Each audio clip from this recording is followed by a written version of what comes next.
Guys, what's up? It is, as requested, another cleaning video. And as you read on the title, it is 2 a.m. Let me show you my thing. Show you that it is 2 a.m. So, let's hop into it. But first, I'm gonna put on some thing to listen to. Hello, friends, and welcome back to ReddX, your source for the freshest daily Reddit content anywhere on the internet. Promise, swearsies. Today, we are getting into r/Am I the Antagonist? And we've got some spicy ones today. You better believe it. So buckle up and let's jump right into this first story. Am I the antagonist for moving out without much notice because my roommate moves his girlfriend in rent-free? Right off the bat, I'm gonna say probably not, but I guess we'll see. So I've been living with this dude for about 3 months, and it has been a bumpy ride to say the least, but that's a story for another day. Now, because of unrelated reasons, I made an agreement with him regarding my rent, so I could essentially move out on a whim, as long as the rental agreement is monthly, if that makes sense. But I assured him that it would be likely that I'd stick around for at least a year, unless stuff happened. Well, my roommate lost his job last month. I'll let you guess why, so he's been living off his savings. His girlfriend also lost her job and has no savings, so he moved her in. Now, at first I had no real issue with this, despite not even being asked. After all, I felt bad for them both, but my patience has been wearing thin. While I have my issues with my roommate as is, his girlfriend is 10 times worse. She showers so little, she literally smells sour sometimes. Ugh. She pretty much hogs the living room for herself, lying on the couch.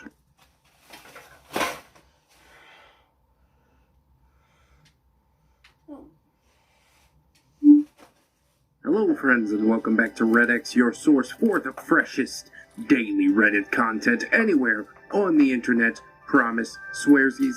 Today we are getting into r/Am I the Antagonist? And we've got some spicy ones today. You better believe it. So buckle up and let's jump right into this first story. Am I the antagonist for moving out without much notice because my roommate moved his girlfriend in rent-free? Right off the bat, I'm gonna say probably not, but I guess we'll see.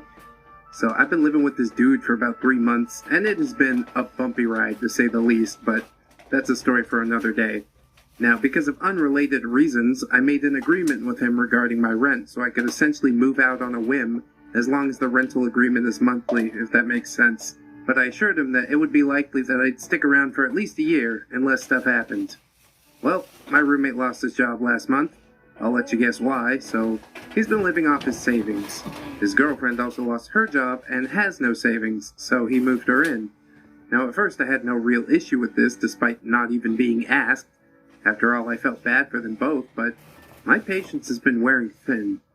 While I have my issues with my roommate as is, his girlfriend is 10 times worse. She showers so little, she literally smells sour sometimes. Ugh. She pretty much hogs the living room for herself, lying on the couch watching TLC. She literally eats everything in the fridge and replies with, "Oh, whoops, sorry dude," when I point out that she has eaten my food again. She does absolutely nothing around the house, despite obviously not working and so forth. Long story short, it feels like a broke Jabba the Hutt has moved into our place. So after yesterday, which was the second time this week, she ate everything, which was supposed to last me a week. I lost it. I called my parents, loaded everything I own into their van, and moved out, and informed my roommate via text that I won't be renewing the rental agreement. Since then, I've moved back home for the time being, and my phone has been blowing up. Roommate was apparently relying on my money next month, as his savings is running out quicker than expected. Guess why? And he's freaking the hell out, saying stuff like how I can't do this. Hell, even Jabba's reached out with an apology alongside a promise to be better because obviously she's realizing their predicament. So, am I the antagonist? My immediate judgment before even looking at the comments is that you are not. Also, shut.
back.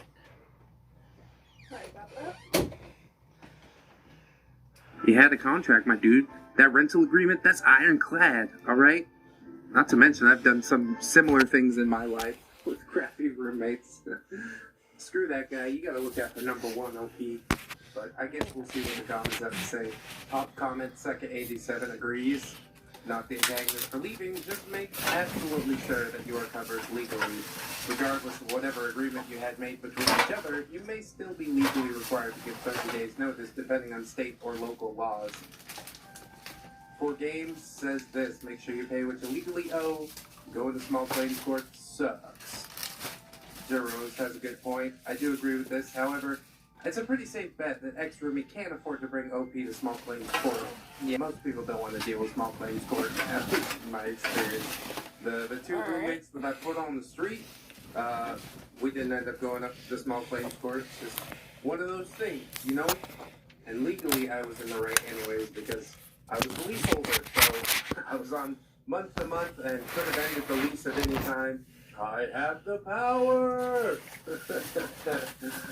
I think you're gonna be alright, OP. Just find another apartment, hopefully one without a roommate. God, the roommate situation is just, it's horrible. I hate it.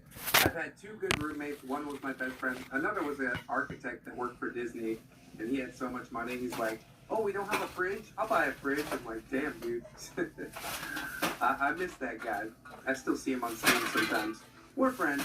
We play some games together. But all the other roommates I've ever had, nope. Anyways, let's get into the next story. Am I the antagonist for telling my wife that it's not cute for her to encourage our teenage daughter to expect her boyfriend to pay for everything in their relationship? Oh, teenage boys can't afford nothing. My wife and I have been married for 18 years. We have our 16-year-old daughter who's been dating a slightly shy and awkward young man for around 3 to 4 months now. He seems very nervous around my daughter and has admitted in passing comments here and there to my wife and I that he can't believe she agreed to date him, and he thinks that she's way out of his league. He seems very respectful, just shy. My wife is usually an independent, awesome woman, and her ideals align closely with mine, particularly in terms of feminism and equality. We've both striven to raise our daughter to be as independent and capable as possible. Since my daughter's been dating this kid, my wife has changed considerably, and has given our daughter advice that has left me with raised brows more than once. Some of the advice I've heard my wife give is, oh, it's cute for boys to pay for everything, especially in your first relationship. Or, oh, honey, don't worry about that. He can pay for you. If he really liked you, then he would. And similar. I've tried to balance this out by telling my daughter straight away, two people in a partnership should be contributing equally. And my personal favorite, if someone asks you if they can take you out to dinner, it's reasonable to expect them to pay. But if someone asks you to grab dinner with them, it's reasonable to split the payment. I figured that would be an easy way for a young person to understand the difference. I didn't understand that difference. Wow, that's a good point, OP. I always go Dutch, honestly. 50-50. Welcome to equality. However, I've noticed my daughter becoming more and more entitled with her boyfriend's money. Oh no. They haven't been anywhere obviously since we're at home, but the way she talks about him, oh, I'll just ask him to pay for X, etc. leaves a bad taste in my mouth. She also flippantly bragged and mentioned that she gets him to buy gift cards for her, etc. by mentioning her mother's advice, i.e., if you really like me, you'd pay for X. I spoke to my wife privately and told her my concerns. She insisted it's a rite of passage for girls, and it's cute, and that she should feel like a guy is completely spoiling her. Ugh. I told her that it's not cute for her to be thinking it's acceptable to view relationships as personal ATMs. And my wife became very angry with me, and is now calling me an a-hole with a lot of hostility. You are definitely not the antagonist, OP. Your wife absolutely is. Your daughter, she's learning well from your wife how to be that. Good Lord. She's like, I'm a strong, independent woman who don't need no man. Also, if you like me, you'll buy all this crap. Ugh, can't stand it. I'd be interested to know if OP got put through the ringer like this 18 years ago before he got shackled. My goodness, it should have been a glimpse into things to come. Wow. The boy also obviously needs to get some self-worth and, realize that, if she's only dating me for the things that I can give her, then maybe I shouldn't be dating her at all. But that's probably not a talk that should come from OP. Although maybe OP could inform his parents, be like, hey, can you talk to this kid? Love this comment. I always paid my own way on dates because I was not for sale. Because if I kissed him, I wanted both of us to know it was because I wanted to, not because he paid for it with dinner or tickets to a show. Because I wanted friendship and love, not dependence and manipulation and stupid games. What your wife is encouraging in your daughter is not cute. It's ugly and potentially dangerous, not the antagonist. I was raised in the Dark Ages, and I came to realize a long time ago that this is not cool. I'm a 61-year-old widowed female and would never insist a date pay unless he offered because something good came in financially. Yep, we need an open and honest discussion. Because really, if you're gonna tout the banner of equality and be like, okay, everybody, then that has to be in two participants who are on an equal playing field. You know what I mean? Not one participant thinks she's a princess and the other one being financially exploited. God. Your wife and daughter make me sick. I hope you can get it turned around, though, that might have come on a little strong, but that's really how I feel about this. I hate it. Anyways, let's get into the next one. Am I the antagonist for not eating my dad's Japanese girlfriend's food? It smells really bad. This is me, 15, my brothers, 13 and 12, and my younger sister, 11, riding. We're back at our mom's house now, but this happened from Monday, the 11th of May, to Friday, the 15th of May. Oh, you're 15, that's why. I don't want to try new things. Picky eaters. Boy. Our dad has a new girlfriend who's from Japan. She's a bit rude, and we don't really like her. She's okay when our dad is around, but when he isn't, she gets nasty and rude to us. She's pregnant with her first baby, my dad's sixth baby. Daddy's been busy? He insisted on having us this past week because he was off work and hasn't seen us in a really long time. We didn't want to go, but our mom said we might enjoy it. Spoiler alert, we did not enjoy it. My dad's girlfriend insisted on cooking for us all. Normally we eat sausages and beans or jacket potatoes with cheese, but she makes things that are smelly that we don't like. She likes fish eggs and dried shrimp paste, and she puts a lot of seaweed in her food. You eat like a basic Chopi. Me and my siblings have never eaten that stuff in our lives, and we don't like the smell or the taste. We had to leave the house whenever she cooked because my younger sister started heaving like she was going to vomit from the smell. And my dad and his girlfriend just snapped at her to stop being silly. Silly, dramatic, ultra dramatic. Our dad told us that we will eat his girlfriend's food and enjoy it, and said that people at his work, he works in central London, pay a lot of money for this sort of cuisine. We didn't eat it, and instead just ate cereal and fruit for the past week. I weigh myself a lot, and I lost 4 pounds in less than a week, which is mental. We weren't allowed to cook anything because our dad said it was disrespectful to his girlfriend. We told him that her food smelled really bad, and we weren't going to eat it. He got annoyed with us and kept saying how we were ungrateful, and his girlfriend definitely hates us now because she kept talking about us to our dad, but would stop whenever we walked in the room. Are we the antagonists for not eating her food? Absolutely. You're a closed-minded little jerk. Food is put on the table, and your standard of living is so high that you're just like, I don't want to eat this. You're lucky you get anything to eat at all. I'm going to be real. I live in the Philippines. I see people who eat nothing but rice. Rice with sugar, rice with coffee. That's like their meal 3 times a day. And you're just like, ooh, we don't like fish eggs and seaweed. You're, oh God. The anger levels are rising. How dare you? How dare you? How dare you? Let's see what the comments have to say. Hopefully they're a little nicer than I am. Top comment. In my opinion, it's a soft, you're the antagonist. Are you gonna like everything you'll be served? No. But that also sounds to me like you're pretty spoiled in your habits, so I think this would be good for you to broaden your palates and potentially introduce you to something that you might end up liking.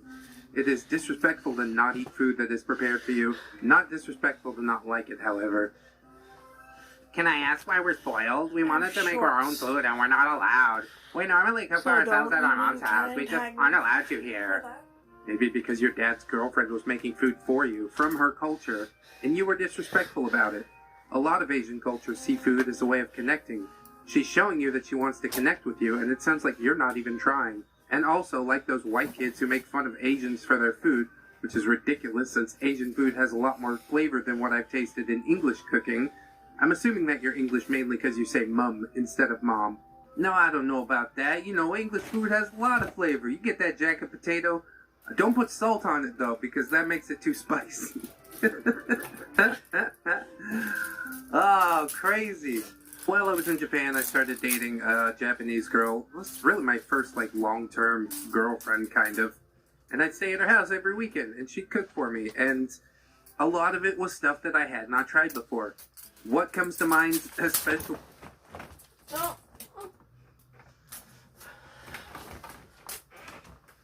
Let's find some brushes.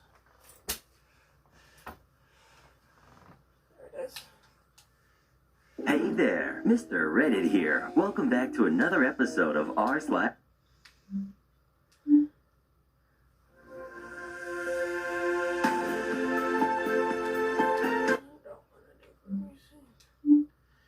Hello, friends, and welcome back to...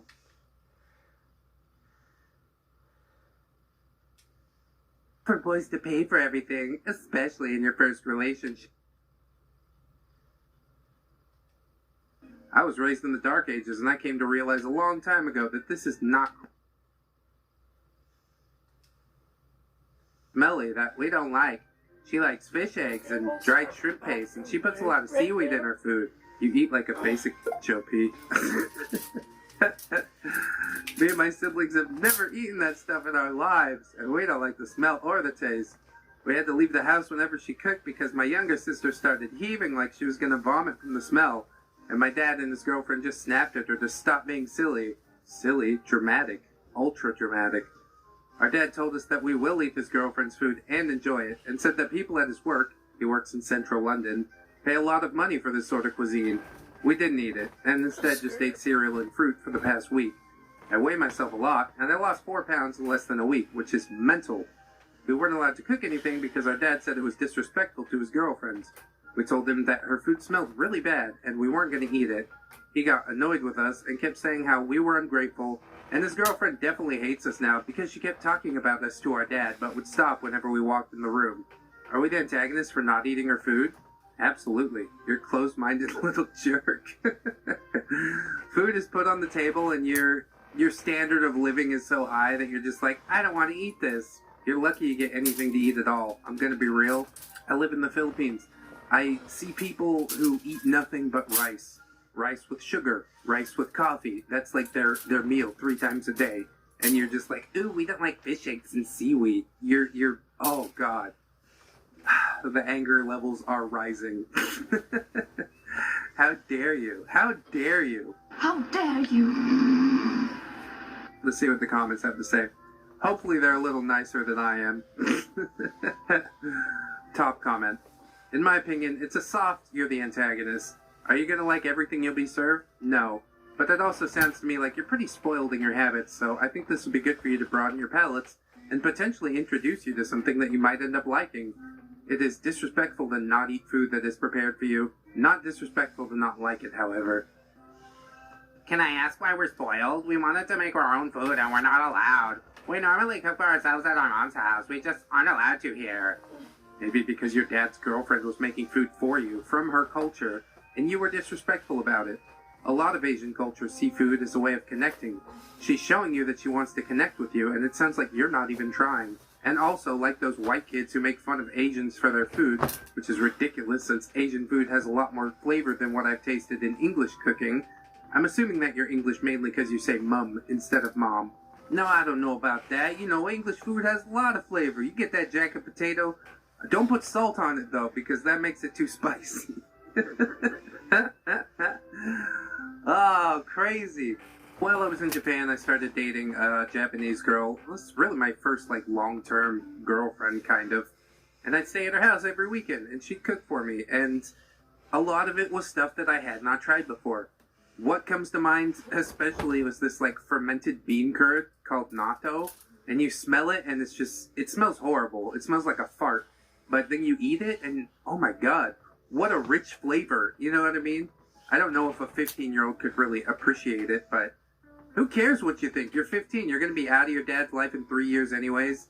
Sounds like you're pretty disconnected from him now anyways, so mind your own business. We don't like his new wife. Who cares? You're a child. Shut up. One more, and then I'm gonna get out of here. I feel the rage is rising, so we gotta wrap this. Am I the antagonist for hanging up satanic decorations? Lord. Posting from a throwaway. So I, 21 female, live with my roommate, Bethany, 19 female. Bethany is an extremely religious Christian, and I'm an atheist. Oh, I've seen this sitcom before. She has hung up tons of Bible verses and Christian decorations in the shared spaces of our apartment. The other week, I asked if she could keep them out of the common areas, as I'm an atheist and I have some trauma with organized religion growing up and would rather not see reminders of that every day. Bethany took this as evidence that she's being persecuted for her faith and refused to take anything down. We're now pretty much stuck in the apartment together because of the coronavirus, and it's getting worse. Yesterday, she overheard me say some sexy things on FaceTime with my girlfriend. I was in my room, and later passively aggressively made a comment about how God can heal all sorts of sinners. I didn't even know what to say. She left to go get groceries, and while she was gone, I printed out pictures of Satan, pentagrams, etc., and hung them all over the common spaces. When she came back, she freaked out, started crying, and accused me of bringing demons into the apartment. I feel bad for making her cry and causing more tension, but I also feel like it's warranted after how pushy and homophobic she's been. I signed a lease for a new apartment with a more compatible roommate, but that doesn't start until August, so I gotta tough it out for the next few months here. Edit. I did tell Bethany about my trauma when I originally asked her to take the decorations down. My favorite part is just how she's like, oh, I didn't want to cause more tension. Like, what do you think was gonna happen when you hung out pictures of Satan? You freaking moron. I don't know. I'm all mixed up. I guess I gotta go in the comments and see what's happening. On a personal level, I think what you did was funny, but the only honest judgment I can offer is everybody sucks here. You're both antagonizing each other and actively making one another uncomfortable in a home that you're supposed to share. That's just not cool.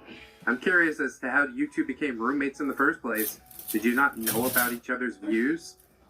OP says, we live off campus in a college town. I signed my lease individually because I couldn't find roommates and spots for the apartment complex were filling up. The leasing office placed Bethany with me because she was also an individual lease.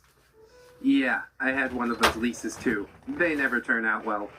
I think you're not the antagonist because your roommate is being homophobic and incredibly pushy, and I think it's fine to give her a taste of her own medicine. I know it's verging on everybody's sex here, but the response to her homophobia made you not the a-hole in my eyes. God, doesn't this just go back to the first story that we read today? Oh, roommates friggin' suck! I appreciate you guys listening along. I hope that you've enjoyed the stories. If you did, I hope that you will like, comment, and or subscribe. Let me know what you thought. I always love people who break down each story. Update. I, 25 female, am so tired of being psychoanalyzed by my boyfriend, 24 male. Long updated head. Sorry for the delay. It was tricky to coordinate schedules in a way that allowed us to sit down and give the conversation the time it deserved. And I know this might be disappointing for a lot of you who were hoping for a sassy hashtag mic drop moment, but our conversation was really level-headed. Basically, I summarized my op and emphasized how it's annoying that he turns my benign comments into deep, introspective interrogations, but more than that, it's incredibly frustrating and inappropriate for him to tell me how I'm feeling / why I'm feeling that way. I raised some of the points / questions that everyone recommended, and even said at one point, it seems like it's really important to you that I feel a certain way about things or identify with something you're saying, to the point where you refuse to accept that I might not actually feel that way. Why do you think that is? After apologizing profusely, he talked about how he, like so many of us, was in a relationship where his partner never really said what she was thinking, and she expected him to read her mind. She'd lie about how she was feeling, and then punish him for taking her comments at face value. We talked about why this wasn't great behavior on her part, and I now understand where his habit comes from. But I was clear about how I'm not his ex, and I've never been dishonest about how I feel or what expectations are. I empathize with him, but I also told him that this is a problem on his end, and while I'm happy to work through those fears / feelings with him, I will not be punished for her shortcomings. I also ended up throwing in a snarky comment about how psychiatrists call this displacement, redirecting his emotions to a neutral party. He took this with good humor and a point taken. We talked about his comment from when we first got together, where he said he's good at realizing things about people that they can't or won't acknowledge, and he's embarrassed at how obnoxious it was. He admitted that he can actually have a difficult time reading others' emotions, so he tries to overcompensate. He said he sometimes suspects he might have autism, which some of you suggested, and we talked about how it's 10,000% okay for him to say, "I'm having a hard time reading you right now, what are you feeling?" instead of just assuming he knows. We talked about the Netflix cuddle incident. From his side, he came in for a snuggle because he thought I was sad about the movie, so when I asked Sari, he thought I was asking about the cuddle itself, and not the food loss/pain of being tackled, so he said, "But you're upset because the girl is being bullied," and confused about my annoyed tone. He added, "You don't have to take it out on me." He didn't recognize that he'd hurt me, again. He was horrified and apologetic about this. And when it comes to the Phineas and Ferb/Pokemon thing, he fully admits that he was being a complete, patronizing asshole without reason. He said he's probably projecting, and promised to raise it with his therapist.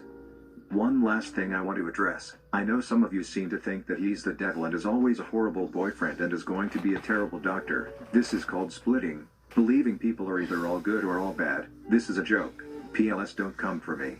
But that's because I was asking for advice on the one bothersome thing in our relationship. I could have included every awesome thing he does for me/says to me/etc., but my post was already an essay.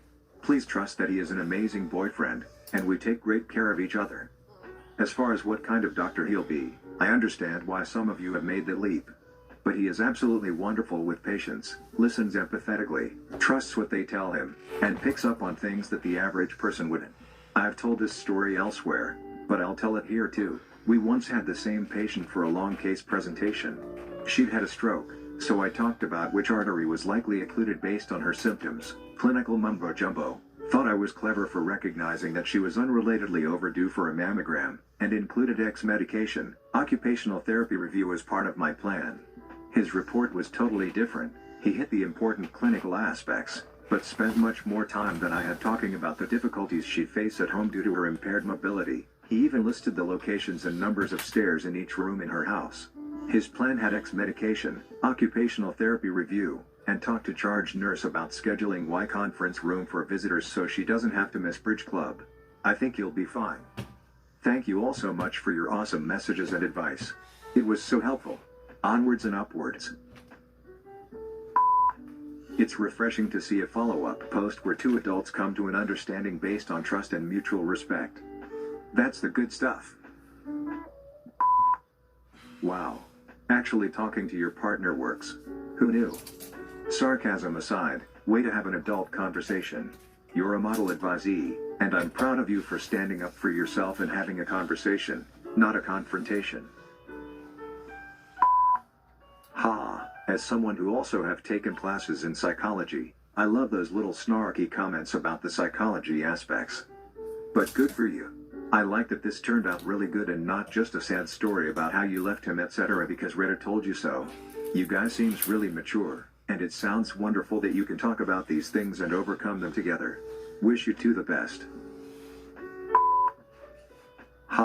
Not gonna lie, I was looking forward to a sassy hashtag mic drop moment here, but I'm so glad that you two were able to work it out with a level-headed conversation. His reactions, being horrified at how this made you feel, for one, and his seeming committed to working on this are positives, and speak to how much he cares about you.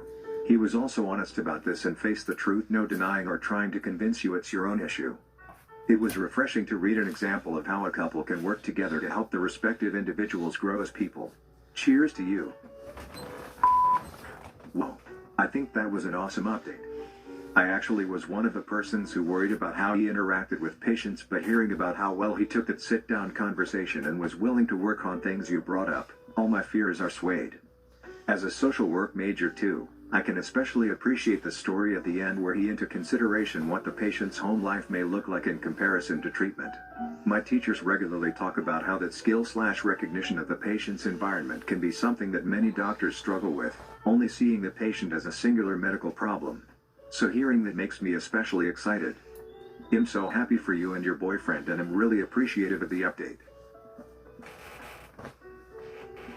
It's almost as if you can't judge a stranger because of a 4-paragraph gripe on the internet about them. As a person with Asperger's/autism level 1, I find myself probably overly psychoanalyzing people in my head, because I'm trying to make sense of everything. I make a point of it to never be confident on an assumption, and to just ask how people are feeling because I've had someone do what your boyfriend did to me and it turned them the flattest expression I could manage. It felt so patronizing, and I was angry because it meant to me they'd assumed something already and were coaching the answer they thought they knew. None of my psychoanalyzing comes out of my mouth for the same reason, but I can imagine if it hadn't been done to me I might have made similar mistakes in that area.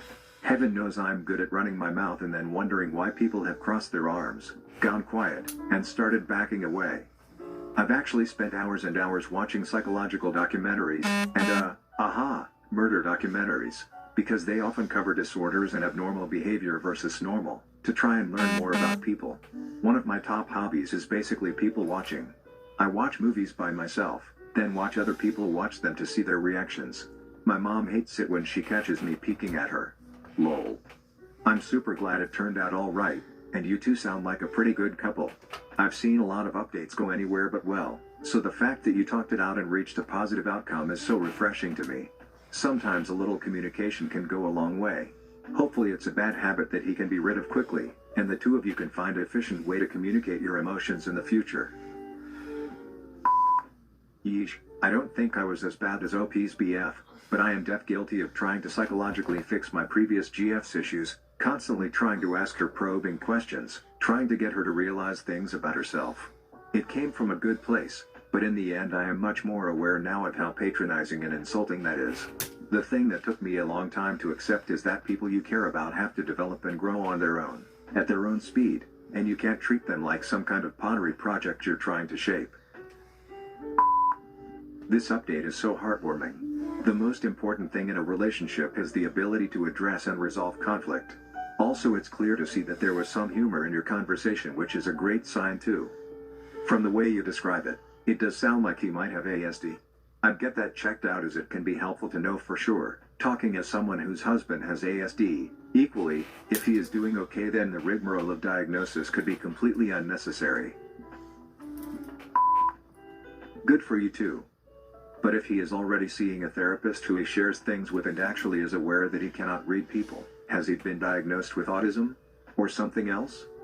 Because from your prior post, which I commented as well, it rather appears to me that he has narcissistic tendencies with a mixture of growing sociopathy, which is based on the fact that he not only analyzed you but tried to manipulate you, and the claim that he has trouble feeling empathy. Also, those people tend to overcompensate. They are highly capable and actually manage to fit in, but only in environments that they can control. As soon as resistance begins, it will throw them out of their games. Which you obviously managed. But yeah, take care and enjoy.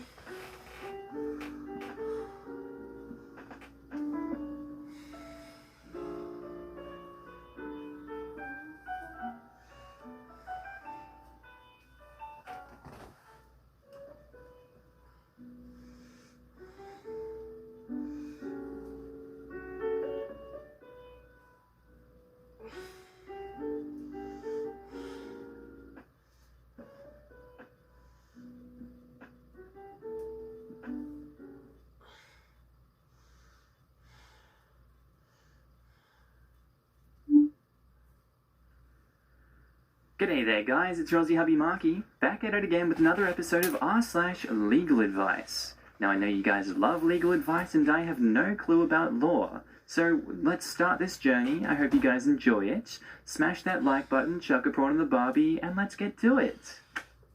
Posted by user 3Wheel Throwaway, titled, Girlfriend received a DUI in a car that only had 3 wheels. This is in West Virginia. Throwaway because she knows my regular account and wouldn't want anyone else to know about this. My girlfriend and I went out for dinner, then bar trivia and drinking. I only had a few drinks the whole evening, but she had 5 to 6 mixed drinks and was very drunk. When it was last call, I decided to drive her to her house in her car, then Uber back to my car and go home myself since I had work the next day. I put her in the passenger seat of her car and started driving to her house, but on the way, I hit an awful pothole and busted a tire. I pulled over in a parking lot and started to change the tire, but left the keys in the ignition so she would be warm since it was pretty chilly out. I jacked the car up and was proceeding to change the tire when a police car pulled into the parking lot, and I thought he was going to help me out, but instead he asked me if I was drunk. I told him I wasn't and explained I was taking my girlfriend home since she had been drinking. I took a voluntary field test and breathalyzer and blew under the limit. He then looked into the car and saw my girlfriend half asleep in the passenger seat and asked her if she was drunk, and she said she was just sleepy. He then made her get out of the car and do a field sobriety test, which she failed, and then the breathalyzer, where she blew a .10, legal limit in the state is .08.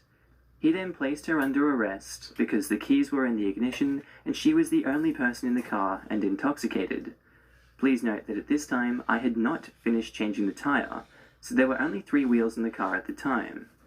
He took her to the city station, and after I fixed the tire, I went down and bailed her out. My question now is if it was actually a DUI.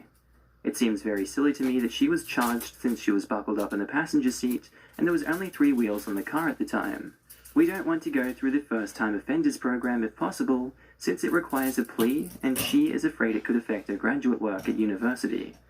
Thank you. You should get an attorney. If you're being 100% honest, don't accept any plea deal either. This sort of police behavior falls directly under revenue generation. I know it sounds ridiculous. I couldn't believe it myself. The thing is, this is a large university town for the state at least, and all encounters with police before then have been run-of-the-mill. We've narrowed down to a few attorneys at this point, and I'm checking options before we call Monday or Tuesday. As long as you were actually the one driving, then this case will most likely be thrown out. While the officer can charge someone for being in a vehicle with the keys in it and running, in this case, you were obviously changing a flat, and she did not have control of said vehicle that was immovable at the time. You might need an attorney, but it will save you time and money in the long run. What's critical is that your emotions not get involved. You're 100% in the right here, and a vaguely competent lawyer will get this discharged. That's a bad cop. A good DUI lawyer will take care of this. Just needs to be presented to a judge. You admitted you were the driver, you blew under the limit, your girlfriend was buckle upped and passed out in the seat. There is nothing illegal about driving drunk people home. In some areas, you can be charged with a DUI if you're in a car with the keys in the ignition, even if it is not moving. So there may have been legal grounds for the arrest. However, this does seem like an abuse of power given the circumstances. So get a lawyer, and I'd recommend one that specializes in something like DUIs or criminal defense. Just curious if you would know the answer to this. Now that push to start is becoming the norm, and having the key in the ignition is impossible in some cars, could someone with keyless start be charged for having just their key in their pocket and be seated in the driver's seat? In New York, having the keys in your pocket is viewed as intent to drive, and the driver may be charged. It's a good answer, thank you. I think the vehicle missing a wheel and the literally driver of the vehicle being outside of the car makes the whole ability to drive while drunk part of the law pretty irrelevant. Nothing in my comment was disagreeing with you. I was simply pointing out that a lawyer is necessary because it's not like they can bring up the details themselves in court and get it thrown out. Cops should exercise common sense, absolutely. This was absolutely an overreach of power. But it's not simple because the law may be on the side of the officer unless there is a lawyer to argue for them. Also, as someone has pointed out, you can drive some distance on the rim of the car, so simply missing a tire isn't going to stop a drunk person from driving. And that's the sort of defense a lawyer is necessary to argue. Unless I'm misunderstanding OP, there wasn't even a rim and it was on a jack. If it wasn't on a rim in that state, the body would be grinding on the ground. Definitely not a drivable state. Mr. Science Soul, you have definitely not seen some outrageous driving videos then, buddy. Barmer Breeze 505 says, this is known as an opportunity DOI. It typically requires establishing intent to drive while under the influence of drugs or alcohol. In the case of people with a history of DUIs, intent is as simple as having the keys and being within 25 feet of the vehicle. In less defined cases, it generally involves having the keys in the ignition. However, given that the car was not in a drivable condition, there was no opportunity, and thus should be lawful. This sounds like an egregious reach for meeting in parameters. The grounds for arrest would only be warranted if the car was drivable. Even still, you driving her home is an example of you doing the right thing. Get a good attorney and hope that the cop accurately wrote his report. It should get thrown out, but the legal system is far from perfect, and the sad truth is that your girlfriend might have a DUI on her record over this nonsense. I goofed up. I thought there was an update for this. I'm sorry. We're moving on to a post with an update. By user ErgDrive. Titled, Kid in School Playground Across the Street Threw a Rock Through My Window. Is the school liable? This is in Illinois. So I live across the street from a private Catholic school. One of the students in the after-school program threw a rock into the parking lot where my car was parked, breaking a window. The falling glass scraped paint off the door directly under the window. The director of the after-school program left a signed note admitting that his student threw the rock that broke the window. Now they're trying to get me to deal directly with the parent of the student, who don't have the money and have told me to take them to court. I have a text message from the director of the after-school program stating that the parents have agreed to pay for the window, but that they have doubts about the resulting scratch. I have pictures from the night of the incident showing that it is fresh damage. Rather than trying to get the money out of the parents, which is all but certain to be a drawn-out legal process of garnishments, etc., is the school not the liable party here, and should I just file the small claims case against it? You would have to prove that the school was negligent in their care of the children and/or policies of the after-school program, which directly caused your damages. Would lack of appropriate supervision not be sufficient to demonstrate negligence? It would be very difficult proving a lack of supervision when the supervisor posted the note on the window. You could have a student standing next to a supervisor and throw a rock, and then run to get in line to come back inside. Things to think about. PE classes will have 40+ students and only one teacher. Using that formula, it would be hard to say that they would be negligent. Does the school have cameras outside? You could see if they have a copy if they do. You could argue that mitigates a claim of negligence against the teacher, but not against the school that determined that one teacher is sufficient to supervise 40+ students during an outside PE class. The State Board of Education allows class sizes of 40+, that's why they can do that. You then would need to go after them. OP said it was a private school. Missed that? Thanks. If the private school uses the guideline given by the State Board, would that cover them? They might be able to argue it as a professional standard, but I wouldn't expect that to work where I am. I don't know about it. This is why you have insurance. Just tell your insurer and they'll work out who it's worth suing. The lowest deductible I have had from homeowners is $1,000, which is probably more than the cost of the replacement. It sounds like the damage was to his car. His car insurance, comprehensive coverage, would be applicable.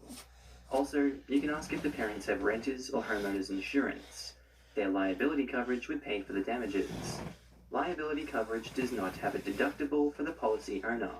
The parents wouldn't have to pay, but may have their rates go up.